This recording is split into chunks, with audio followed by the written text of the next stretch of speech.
think so. For this meeting when I'm just a guest.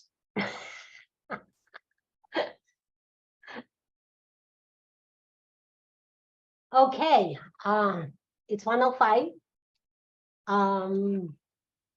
I know people will still be coming in, but we have Chancellor Misaki Takabayashi here with us. It's her first Zoom meeting, so I'll give her the chance to be able to talk to all of you. It's her one chance to be able to talk to you before we ever get to meet face to face.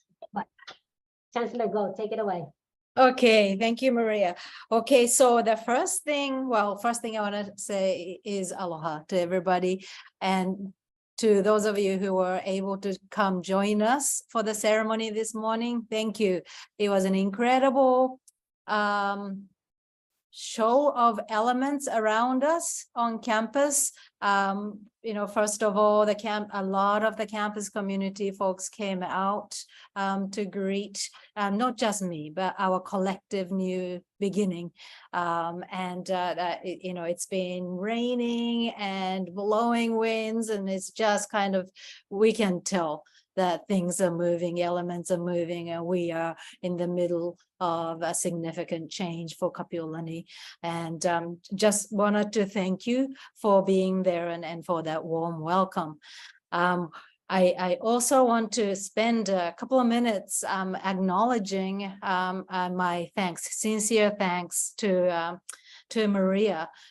She has poor thing, everybody tells me she's been trying to retire, and she's just been very generous to step up and fill in the gaps that were desperately needed. And thanks to you, will begin to see a lot of positive changes in terms of coming out of COVID and associated blocks that we have experienced as a campus from the system.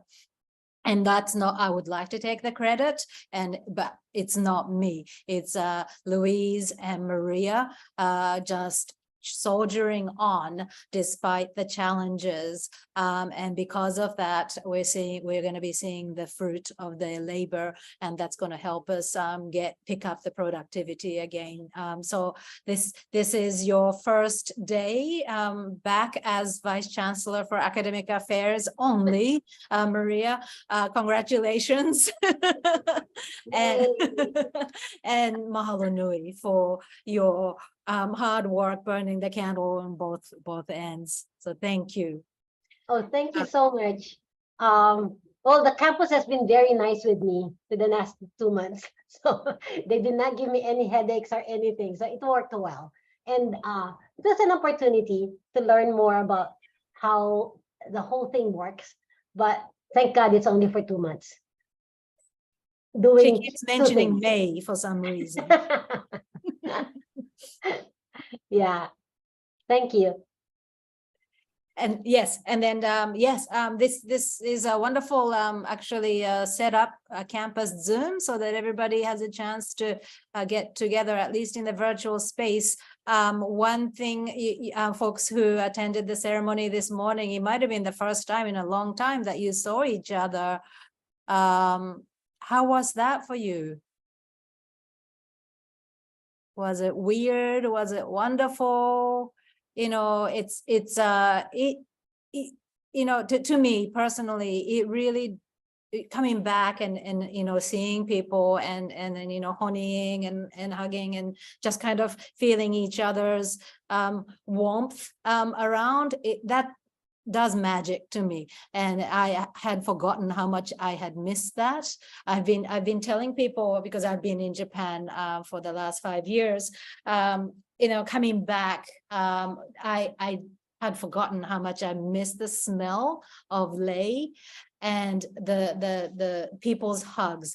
People in Japan don't hug, yeah, and I didn't know how much I was missing that. So I hope that slowly we can come back to being kind of organic human beings with each other again.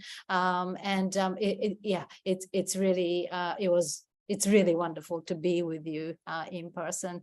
And then, but yes, those of you who couldn't make it into campus today, it is lovely to see you all here. Lovely to meet you. I was sharing, I don't, if I can share the same story very quickly here. As I was leaving Japan on the plane in an evening flight, I saw the moon setting. I think it was in the west sky. And I had never seen the moon like this. It was just above the mountain ranges, and it was red. And I realized, oh, just the moon's beautiful, reflecting the sunlight, shining bright. But then seeing the moon blood red was something else. And I realized that is one of my kuleana, to not just reflect the light of your successes, and then advocate for the campus, and then get out there in the community and talk about Kapiolani, but also just kind of, it's time post-COVID. Let's just call it post-COVID already. It's time for life to come back, and then the pulsing life blood to come back to our lives and student lives. So looking forward to that, working on that new phase with you. I do just quickly mention this. I do plan to be out there a lot in the communities, outside and inside, of course, but I do. So as I begin to meet with you folks, the departments, units in the student support, I want you to tell me your recent successes, your upcoming opportunities, and then your positive news, so that I can be a good spokesperson for you. I really do think that Kapiolani, it has so much to be proud of, so much to be proud of, and I need to be telling those stories, and then having presence back in the Hawaii community, and then so that we can, maybe the partners would come again and wanting to work with us. I really do want to elevate, speak of Kulia, elevate the opportunities that students can have with us. So please do tell me those things. Story forms, anecdotes is fine, but yes, equip me, empower me with that information as soon as we meet, so that I can proudly talk about them in public, in social media. Okay, I think that's enough. Thank you, Maria, for giving me some time. And then Okay, you guys have again any for the warm questions or welcome. anything to say to the Chancellor? No, don't be shy.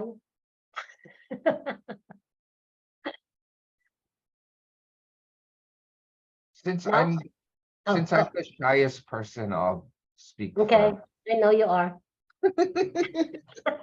It's just so nice to have you here. I know I told you that already, but it's nice to see you here on campus. So mahalo for just being you. Mahalo nui.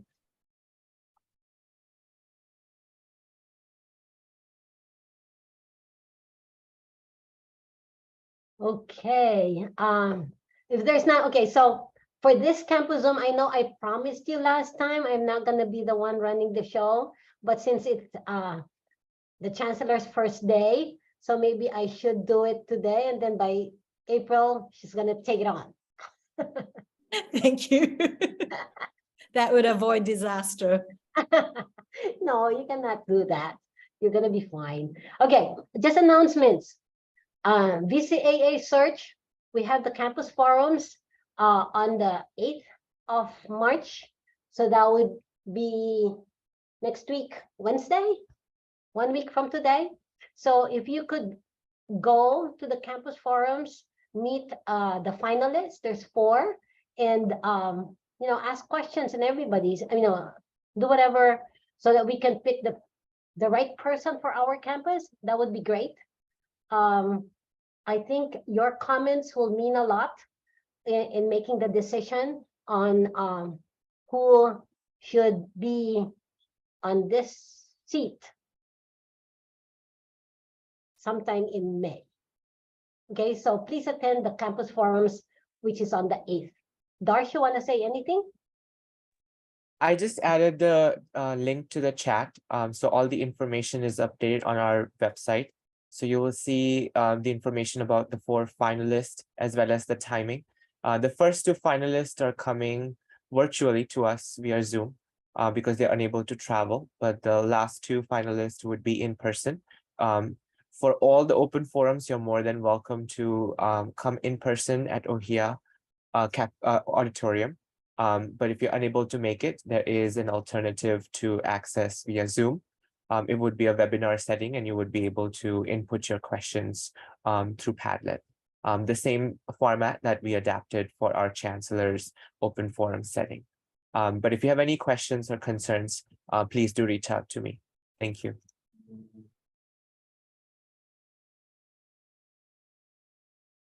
Okay, so Darsh, even for the candidates who cannot come to campus, they will Zoom in at the cafeteria. Yes, that is correct. Okay.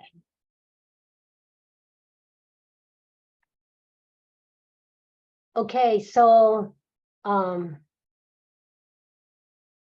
okay. Any questions on that one? Okay, Carol, you have an update or announcement? Yes, I do.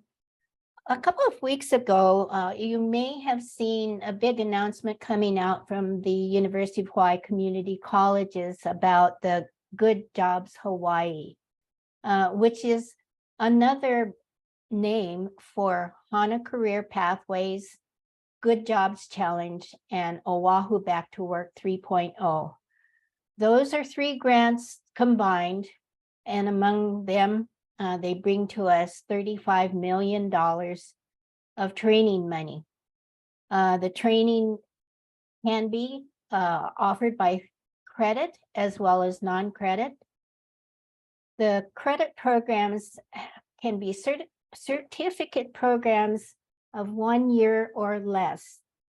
And this is the first time that these funds have been made available to pay for students' tuition for credit programs, again, certificate programs 1 year or less. And then it's the same for non-credit, the workforce development programs, the same offerings as has been done in the past. The fields that are focused on are IT, health, soft trades, sustainability, and creative media. For this campus, we had a subcommittee that developed an internal procedure to apply for the funding. And I sent a copy of that to all of the deans of the respective areas, and hopefully it's gotten out to the department chairs and program coordinators. We are to use that process and not apply directly to the community college level. That way we'll be able to know what's being sent up and how much is being asked for. We're in the process of developing a similar process for non-credit. My other announcement is on April the 6th, Thursday at 5 o'clock, will be another of our virtual town hall meetings for the Culinary Institute of the Pacific. And that will be Chancellor Takabayashi's first virtual town hall meeting that she will host, and we'll give you an update about the Culinary Institute Phase 2 construction. That's it. Thank you. You guys have any questions for Carol?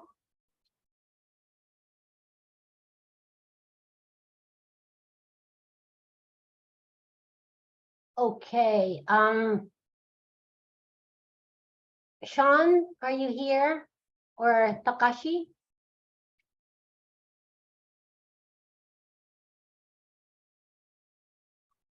None. Okay, so anyway, I got an email today from Takashi that they think that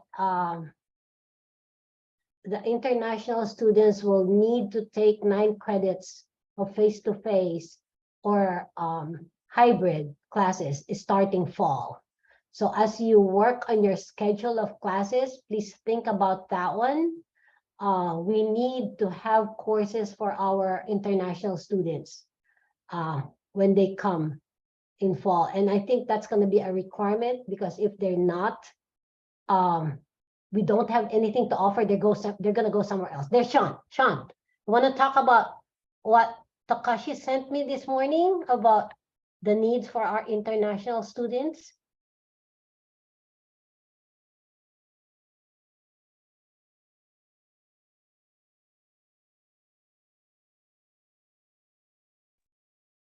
Sorry about that. I'm not sure what Takashi sent over, Oh, okay.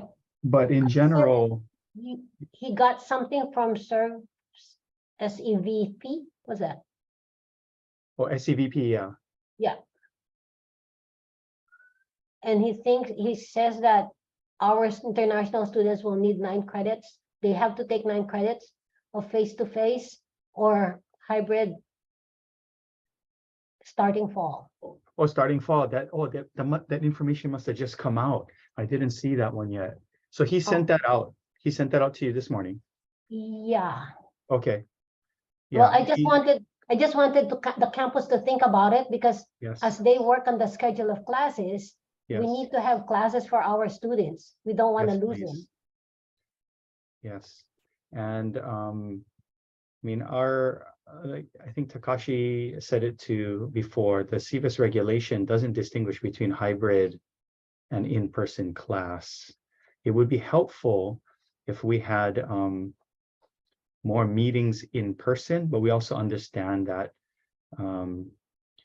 depending on the nature of the course and the faculty member, instructional faculty that's teaching it as well, that may vary. We have been marketing and recruiting with the understanding that there's going to be some flexibility there depending on the instructor that you have. But to meet the CVIS requirement, if you're switching back to I guess what we would call pre-COVID times, it would be on 9 credits of the 12 would be in person or hybrid.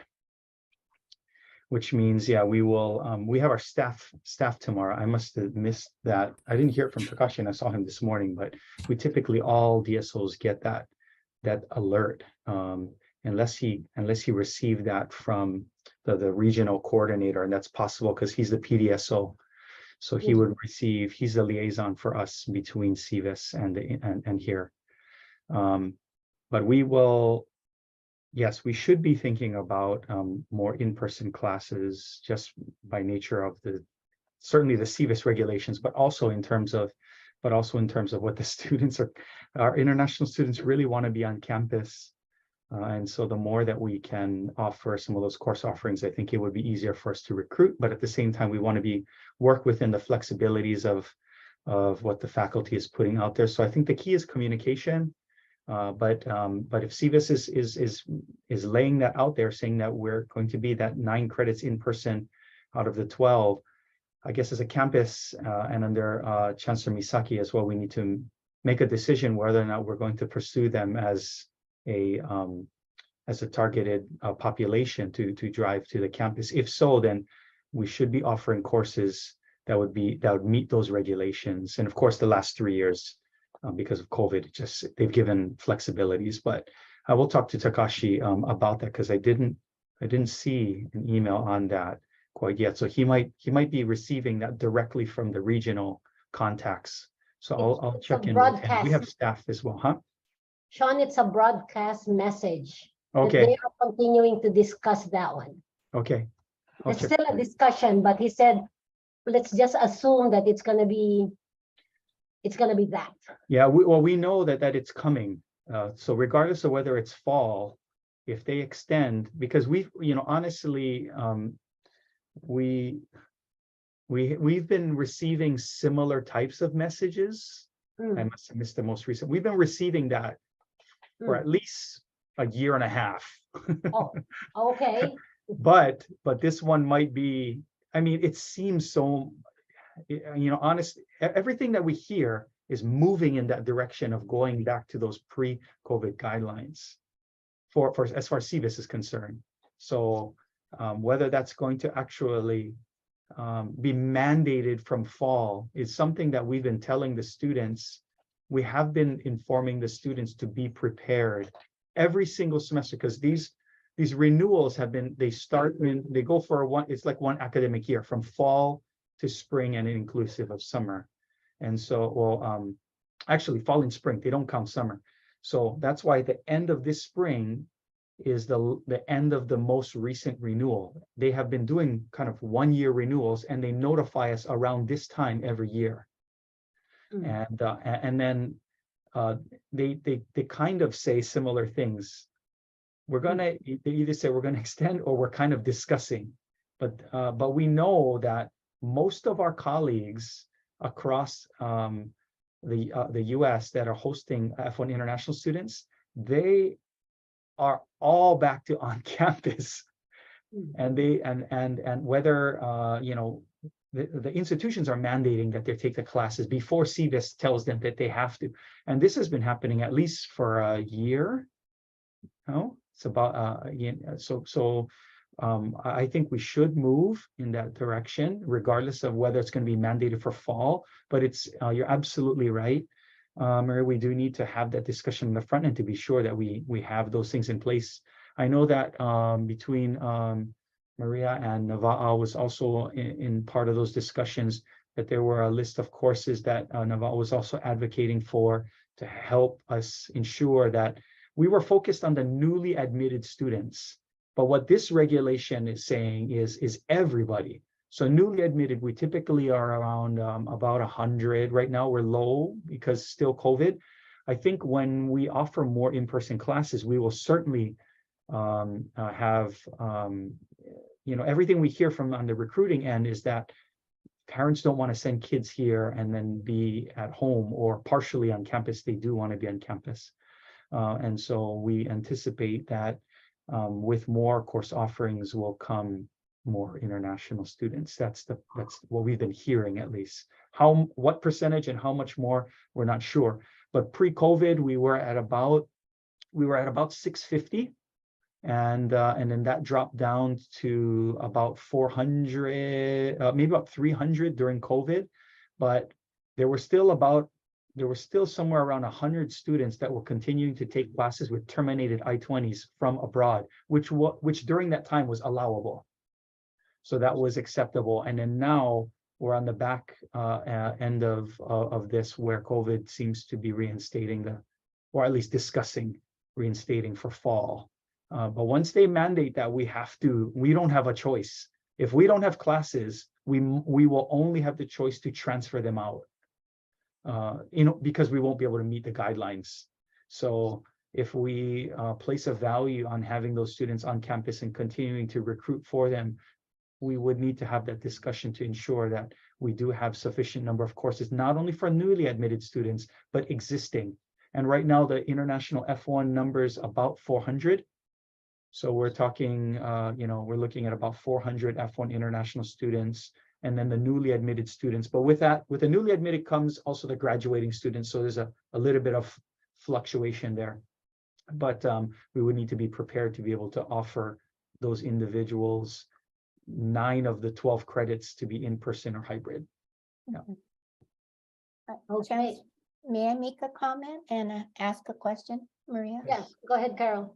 Okay, Sean, I know that our audience, short-term contract training for Japanese is different than the students that you're talking about, but I know they kind of go hand in hand too. We have been getting so many inquiries that, it's hard to handle them. And we have been having so many groups coming in. And I think it's a real indicator that people want to come back, and they are coming back. So I believe that that's true. We're going to have the students back on campus. My question is, you said that CVIS doesn't really differentiate between hybrid and, the in-person classes. So does that mean that essentially they want the 9 credit in person? It means that up until COVID, there's never been any distinction percentage wise or number of in-person classes, there's never been clarity. And sometimes they do this intentionally because they want the institutions to have some flexibility in this. And so the concept of hybrid was left up to the interpretation of the institution. And when they did that, I think it worked out because of COVID, but it has two impacts, right? It works out for CVIS because we can keep them in compliance by meeting once a semester, because if it's a hybrid course, you can meet once a semester. And so I know that was happening early on. I don't know if that type of course is still being offered, but it was never the reason CVIS was created was because the federal government wanted some sort of monitoring to make sure that the students were going on campus. Now, we are not police, and we don't pretend to be police, and we don't check attendance and go to classes and confirm that they're there. But we do monitor, to make sure that students are in compliance in terms of grades, that they register for the number of classes, that they're on campus. And the whole thing about being on campus is because what had happened in 9/11, what had happened in Boston, and so forth, were all in the realm of student F1 visas. And so it seems kind of, when COVID happened, it seemed kind of counterintuitive to what they're trying to achieve, to allow students to just come to campus once a semester. It didn't seem like that's what the original the creation of those regulations were for. But I think because of what happened with COVID, they tolerated it. Yeah. So we also have been receiving similar types of inquiries as well, Carol. And then as our recruiters have been doing we've been doing a lot of online recruitment. It's not as good as in-person recruitment, but now we're getting back, boots on the front line, and Takashi, Saisunok are all getting out there, especially in the three largest populations, which is Japan, Korea, and China in that order. It's all about face-to-face, connecting with parents, connecting with students. And the overwhelming response is, even from agents, is whether or not, how many, can I be on campus is the number one question. They have enough classes to be on campus. Because really they don't, especially the parents don't want to pay the kids to come down here, stay at home, and then take classes from home. Now, the students might be different, right? Some of them might want that freedom, so forth. But what we have been monitoring and looking at grades, we have been monitoring and getting an idea of success rates. It's really difficult. There's a lot of international kids that are struggling because they, for one reason or another, they are not succeeding as they typically would in an in-person environment. And I understand we're not necessarily going to go back to pre-COVID times where everything's going to be back in person, but some sense of balance between those two, where we can have enough course offerings and be able to have in-person and have students select those, because we do think that they want to be on campus.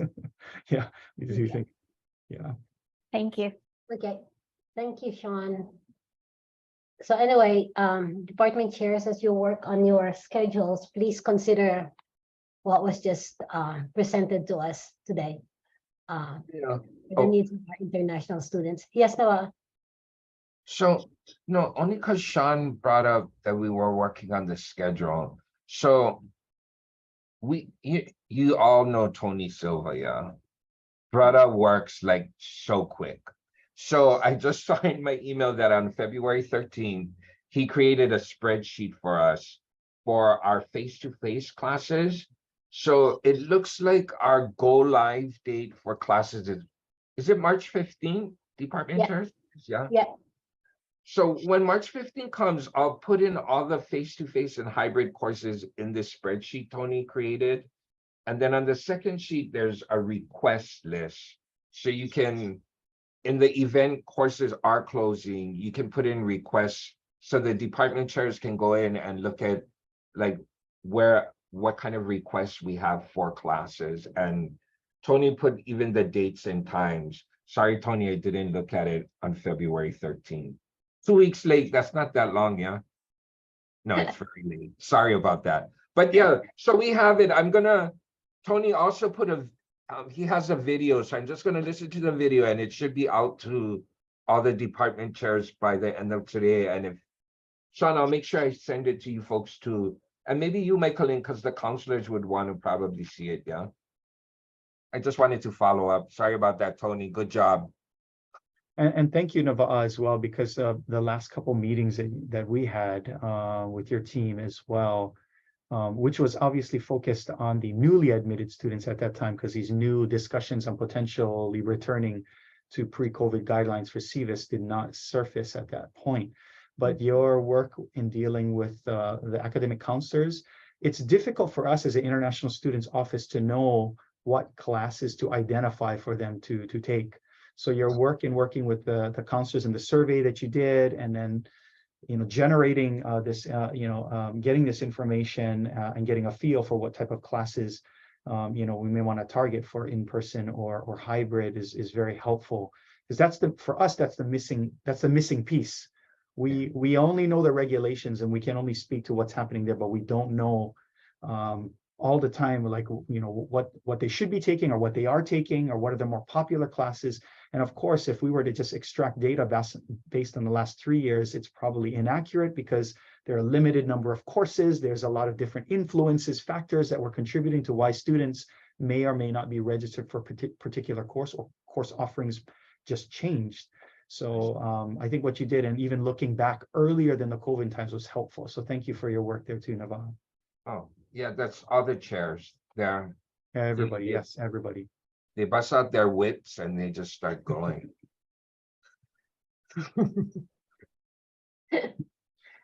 Maria, what we'll do is I will connect with Takashi on this. Okay. And then we do have a regional contact here that sometimes has additional information. So we'll see if, clearly they will put out a broadcast message again if it definitely changes. But we'll see if we can explore other venues to see if something's coming down the pipeline too. Okay, just let We'll us keep you all know. informed. Yes, we will. Yeah. Thank you. Thank you. Okay, before the strategic planning, it's on the agenda, right? I would like to invite Lance Yamamoto to address the constant complaint about not having food on campus. So Lance, take it away. Okay. Hello. You guys don't know me. Most of you guys don't know me. My name's Lance Yamamoto. I've been assigned to the VCAS position, so I'm acting VC. Now that Brian has, taken another opportunity and he's no longer with the campus. So I am new, and I hope to kind of, over time, match the faces and the names, and so bear with me until then. So just real quick, right now, I am both at Kapiolani CC and Windward CC for the rest of this month. So I'm here on Mondays, Wednesdays, and Fridays, and I'm at Kapiolani CC on Tuesdays and Thursdays. So it's kind of an awkward thing, but once this month is over, I'll be glad, to be just in one place. And before I talk about food, just like 2 seconds or 10 seconds about me. I'm actually from the system. I've worked for the system for about 20 years. And even worse than that, I've been in the budget office for those 20 years. I know two topics that always elicit a response, never good. So that is my background. But I've had a year at Windward CC, completely. It really is a good experience to because you do have an understanding. You need to have a working understanding of structurally how the campus works and all the different pieces that fit together. But there's nothing like sitting in the chair and having to answer questions and having to address problems that occur at the campus level. So I will be with you for a while, and well, as long as I'm assigned here. And so right now, the first and foremost, food. Chancellor was talking about life and life force, and there's no life without sustenance. And I know that it's been a frustrating, experience with the lack of food on campus. So I have a couple of things to report, a couple of things that we're working on right now. So the first one is Subway. So we've had discussions with the owner of Subway. So it's a JC. He's been here on the campus. He's a campus fixture. He's been here for a while. He does have, ties to this campus. He does have loyalties to this campus. But at the same time, it's been a rough period. Well, especially with the close down, it was obvious that he would have to close shop. But now that we're emerging from the shutdown, we asked him what would it take for him to restart Subway, and when could he do it? So there's a couple of things that need to happen first. One is we have to update our concessions agreement. There's some red tape things that we have to address. He actually needs to go and get his equipment serviced and conditioned so that they're in working order, because 2 years of shutdown, things like the walk-in reefers are, he believes are like not just offline, but they're not functioning. So he needs to get those up to speed. But more importantly, he needs to hire people to basically, man the shop. And so we asked, so the good news is that he, with some trepidation, he's willing to restart business. The bad news is that he will not start until the fall. And part of the reasons for that is, he said, I guess maybe the main reason is during the summer, there's a dip. I guess historically there's a dip of like maybe a third in terms of overall sales that he's had. And just by his long experience and history, he knows that's going to happen. But it's also because it's going to take him some lead time to get everything ready.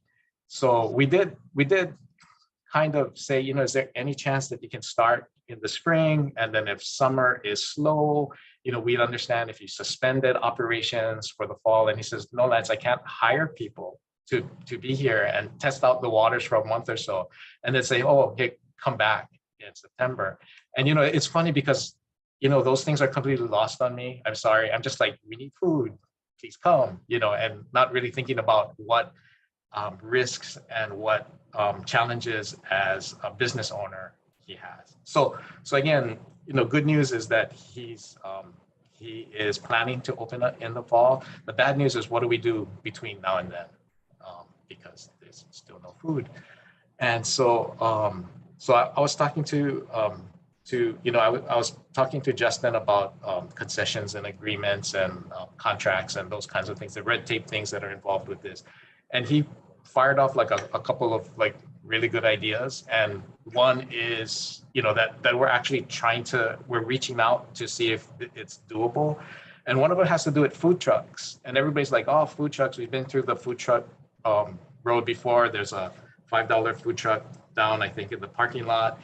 Pre-pandemic, we've had 3 food trucks line up, and they had problems making it go, so much so that I think eventually, if my understanding is correct, they stopped providing food. And so the interesting thing that Justin said is, well, it really should be, it's like me, right? It's like, if you saw me, you would think he's not a picky eater, and I'm not, like, I'm not a picky eater. But I have a hard time eating the same thing 3 days in a row. If I eat the same thing 3 days in a row, it's not just the third day. Like, I don't want to eat it for months after that. And that's just, the way I am. And I suspect it's much the same with most people. So what the concept is that we're hoping, we're going to explore, is having food trucks come on a rotating basis. So you have one food truck one day, not more variety in that one day, 3 at a time, and have them rotate in. Now, is that feasible? I don't know. The head of the Hawaii Farm Bureau, he's just texted me. He said, yeah, he's willing to sit down so that we can talk about vendors that attend the open market to see whether or not they're interested. And another interesting concept is the problem that we're facing here is the same one that all the other Oahu campuses and campuses throughout the state, but the Oahu campus all share. So maybe we can get some kind of rotating, they all have the same problem as us. I mean, everybody's a little bit different, but essentially we all have the same problem.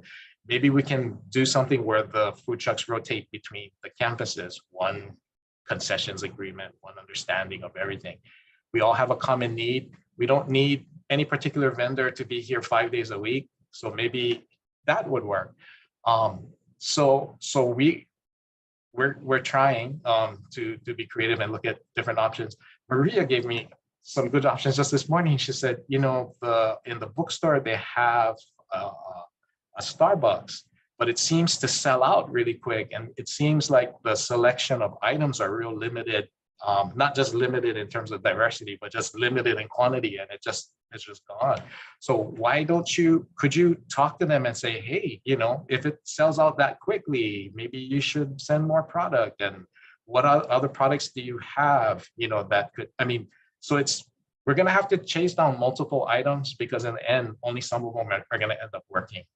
And so my email is lance@hawaii.edu. If you guys have, or, you know, any thoughts or whatever, just shoot them over. Don't feel hurt if that's not one of them that we actually go with, but just, you know, ideas, like everybody has ideas. Carol had some great ideas about Subway, like, you know, those things should be promoted to community and events to help up JC, make sure that he can actually sustain his business. Because also one of the concerns is as JC restarts his business in the fall, if there are like multiple options, that's going to cannibalize into his sales, which, I mean, as a business owner, as long as we all tell everybody openly what we're trying to do, it should be fine and everybody takes their risks and whatnot. But, you know, it's just that everybody seems to have, because I guess it's been on your minds for so long. Everybody has ideas, so just send them over. Like I said, it's for me, especially now, it's really hard to even get through emails. But if you have a thought, you know, please send them over, and we'll if they look like something that, like, hey, that's out of the box, that's doable, we'll at least chase it down and give it a try.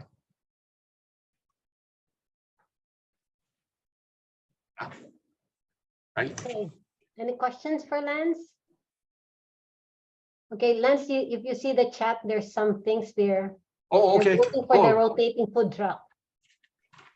Or yeah, I maybe saw that. Subway can invest on a food truck. I have a question. Yes, Is there sir. any way that we could subsidize, you know, when I heard about paying for labor, you know, is there any way we could subsidize the Subways? I mean, I mean, now that I've heard about the rotating food trucks, I like that idea better. But for Subway, could we subsidize the student labor or something that, you know, we could justify? Yeah, that's a super good idea, because the students at the same time can get like experience and they can get employed. They can, you know, it like checks off several boxes. The only thing, Richard, I can't tell you specifically why. I just called system, you know, and told them, hey, you know, does this workable? And they said no. And I didn't really get the full explanation because I was just kind of rushing through so I will go back and revisit to make sure I know why the answer is no. But that is a super good idea, only because it checks off a lot of boxes, and it helps Subway, and it helps students, and it, you know, not only financially, but experience-wise, it checks many boxes. And I think it has something to do with the fact that they're like a private entity for profit, and we're not supposed to actually be doing. I suspect that it has something to do with that, but I will be sure that I understand the reason, as opposed to just saying, okay, buy an Honda, which is what I did. I just said, okay, buy an Honda. Thanks.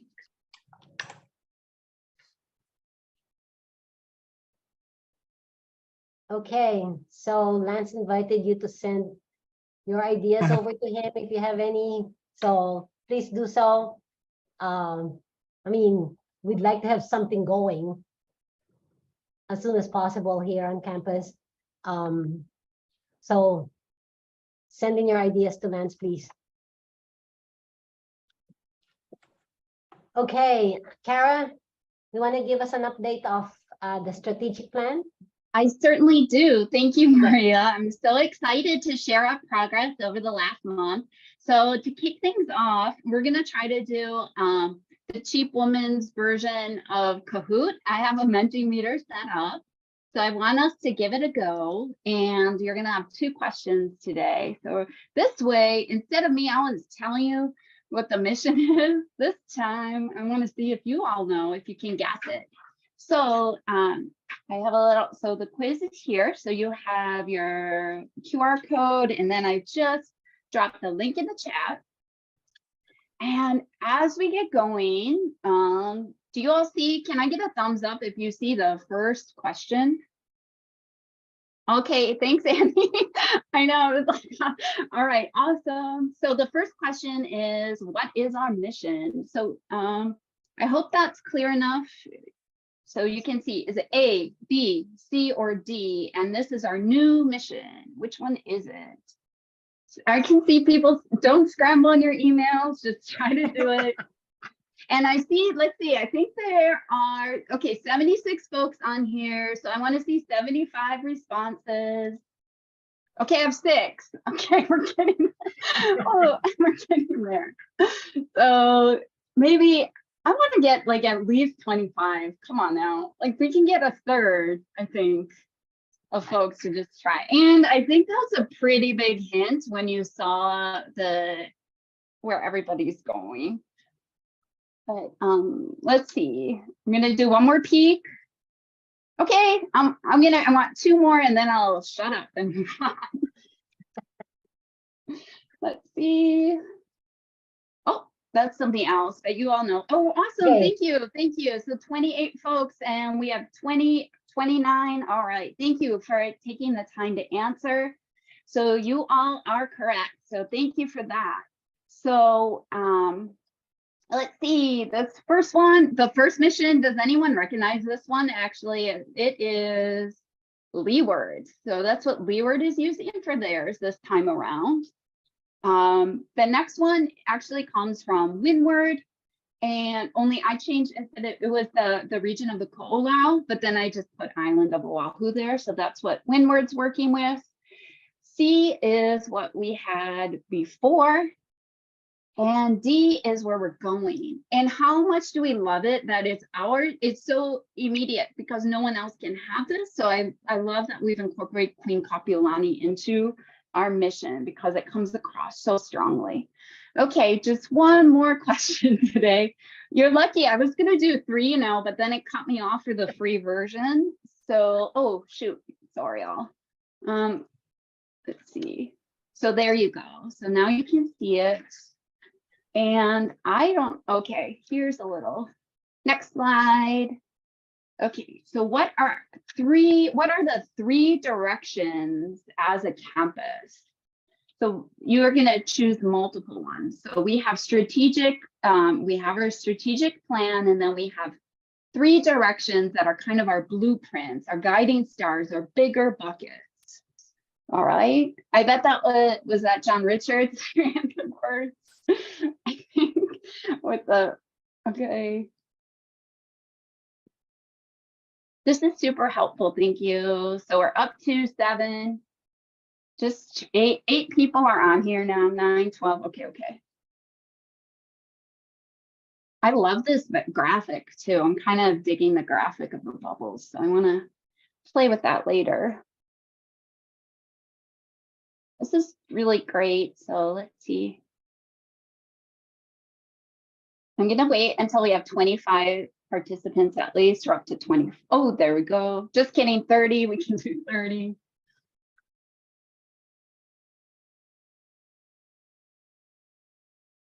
Three more. 3 more.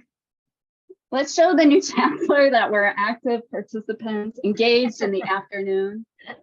Okay, perfect. Thank you, you all. So you can keep. Oh, it only lets you vote once. Oh, sorry about that. Thank you for that, Miku. So thank you. Yep. So Miku and Brooke let me know that you couldn't vote 3 times. So I'm so sorry for that. Yes, I must have screwed up. But here we go. So this is great though to just see where we're at in terms of what the directions are. So you can see that actually, and we know that fulfilling Kuleana to Native Hawaiians and Hawaii is important to us, but that is something that is throughout the plan. So we don't want to make it its own section, but rather that it's incorporated throughout whatever we do, including igniting potential to develop successful students, creating a culture of thriving, and building bridges to meet the diverse workforce needs. So really we're thinking student success, workforce and this well-being. And that one is just ours for our campus. That did not come from the system, but that came out of our well-being surveys, the conversations we've had. And that's what we're going to use moving forward. So I think that's great just to see where folks are in terms of the understanding and how I'm presenting the information. So thank you for that. Okay, thank you, Rich. Checkboxes should have been used instead of radio buttons next time. But just because we are running low on time, I will share this entire slideshow with you in the chat after, but this is the one, this is the big one anyway. And really, you can see I have a caveat here in the little fancy writing. All of these goals are interconnected. A forthcoming visual will reflect that. I showed Maria a concept map and I think she was a little scared at all of the bubbles. So I'm still thinking through how are we going to visualize all of this connection. And I don't know if Angela's here today, but in the CAC meeting, Angela said, hey, get rid of the arrow between basic needs of students and kind of thinking of student success. So I did that, but we're still thinking of all these connections. So here are the big directions. Those are those big buckets. And then we have goals. So these goals are set. And how did we get here? I didn't just sit in a room and think of it all on my own. I used what was going on at the System for Strategic Planning. So what the University of Hawaii system was doing. And then also, what is happening in our conversations on campus, as well as the survey feedback and what you've all been discussing in your group. So thank you for participating. If you were part of the Student Success Group, which will be meeting tomorrow, if you were part of the Workforce Needs Group, which is done meeting, or with the Culture of Thriving, which has been meeting on Mondays. So thank you, but these are the goals that we've come up with from those directions. So thinking of student engagement, strategic enrollment, aligning educational and workforce innovation experiences. And that's, kind of thinking what P20 is doing. So from K through 12 and then beyond, reimagining and expanding our pathways of what we offer. And I think there's a lot of opportunity there for what we're doing on the non-credit side and credit side. And then this ensuring equity and workload for all employees. This doesn't just mean what's going on with the teaching equivalencies, but this is deeper. So I'm sorry, I'm going to use Fort Lance as an example. This is our executives having multiple roles, right? This is our administration having multiple roles, thinking through our staff making a living wage. So this is a big one. I know we can't get through all of it in the next 6 years, but we'll try to break it down and do what we can. Addressing the basic needs of students. This was included faculty and staff, but after further reflection with this group, which is made up of all the authorized governance organizations, have representation here at this Culture of Thriving, we decided that this will be met indirectly through addressing basic needs of students, as well as what's going on in the workplace for hours, compensation, and role. And then revitalizing campus infrastructure. So it was so great to hear Chancellor Misaki today say, bringing life back or something. So, right, that's literally revitalize. So how are we bringing the life back? And when we say life here, we don't mean the vermin that might be in the walls, poor mice and whatever, but we want to make this an engaging place for people to want to be. So what are we doing to make it active? And I have to say, rotating food trucks sounds like a great place to start for me. And I would love to just go back, just because I spent time doing animation. So, don't look at that. Okay. So really, we're still kind of here in this January, but that's okay because we are making progress. And I'm really putting our objectives are aligning now.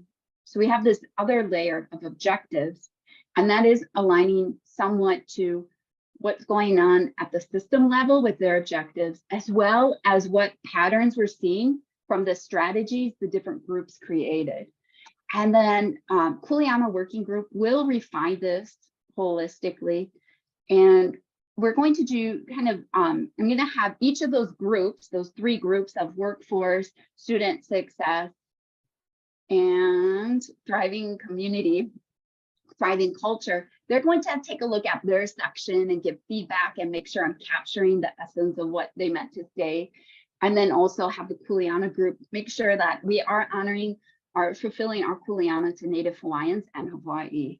Now I put, this is my humor for the day, this question mark. I'm not sure what's going on at the community college level for conversations around strategic planning. I had suggested to the VPCC Della just to see about maybe having this external kind of panel of future thinking at our HISSI, but I didn't see it on the agenda. But I mean, Manulani Meyer will she'll cover it all. She's enough of a life force for the whole group, I think. So we should get inspired at the very least. And I think we can still do it. I think we can make it here by May, but I'll keep you updated as much as I can in news and events and the CAC listserv. Okay, thank you. Okay, And I'll then share any this. question- Any questions for Karen? Okay, we're 3 minutes to 2 o'clock. So I just wanted to update you on participation verification. We have a lot of courses that still needed to be certified. I will be sending a list. I know the deans are also sending reminders to the departments. And so the hard thing about this is we're giving Jerry a lot of things to do if we don't do it on time. So please, if you see some of the courses that have POT codes that have not started yet, please remind them to do their certification, like within that week when they start, because that is the deadline. And they all have their dates when it is open, so that they could put it in, so that Jerry does not have to do anything else. Other than that, I hope you all or most of you have registered for HISSI, which is going to be on Friday, March 3rd. So hopefully we'll see you all there. There's a lot of sessions going on at the same time. We might not even see each other because it's like crossing each other's path, going to all the different sessions, but there are a lot of interesting things that are going on. So please check it out and register if you've not done it yet. Okay, so I guess that's it. Unless you have any questions for the Chancellor, not to me.